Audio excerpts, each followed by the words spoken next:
हमारा तो एक ही भाव है कि हमारी दृष्टि संपूर्ण वितराग बन जाए, बिना रहते 100%, यानी अज्ञान दृष्टि में। आत्मा का अनुभव तो बाद में होगा, अज्ञान जीरो होने के बाद, पहले नहीं होगा।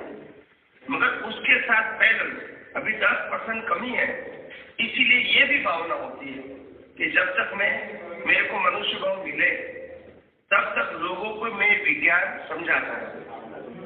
कितने लोग समझे, कितने लोग उपयोग करें, कितने लोग अनुभव करें, वो मैं नहीं देखता। मेरा प्रयास समझाने का है। क्या करना है?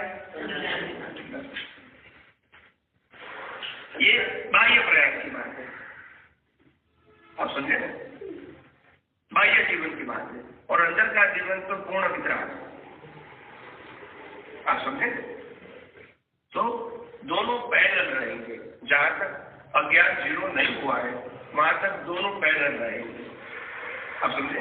अज्ञान जीरो हो गया फिर जरूरत नहीं है, फिर वितराग भी बनेंगे और कल्याण की भावना किया है वो भी उदय में आएगी, मगर वो पुरुषार्थ आप नहीं मानेंगे, उसको कुदरती रचना मानेंगे। तो अज्ञान है वहां तक इसको मानेंगे कि मेरा पुरुषार्थ है, आप समझे?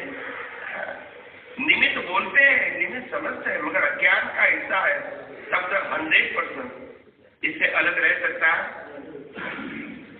आप समझे? जो खुद की भावना है उसमें अलग नहीं रह सकते। जो उदय कर्म के अधीन है, पाप पुण्य के फल, उसमें अलग रह सकते हैं।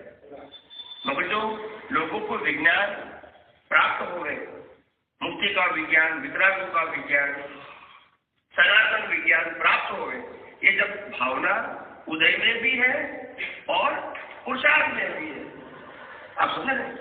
वहां तक तो वो अज्ञान है, बड़े लोग कल्याण का है मगर है, तो बीच भी पड़ेगा, आप समझे?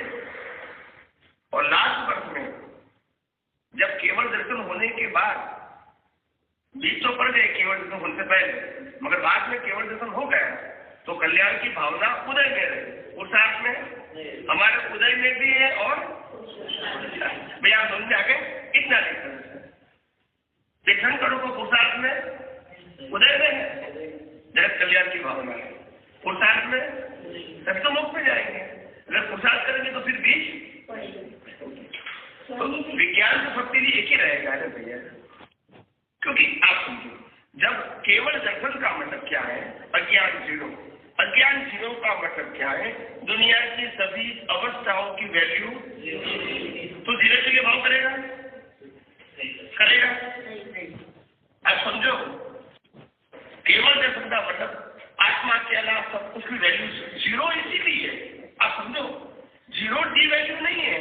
जीरो मतलब मेरा न था, मेरा न है, न मेरा रहेगा, चाहे उसकी कीमत अब्जों रुपया क्यों है, मगर कुदरत का है, और कुदरत प्रकृति को देती है वो भी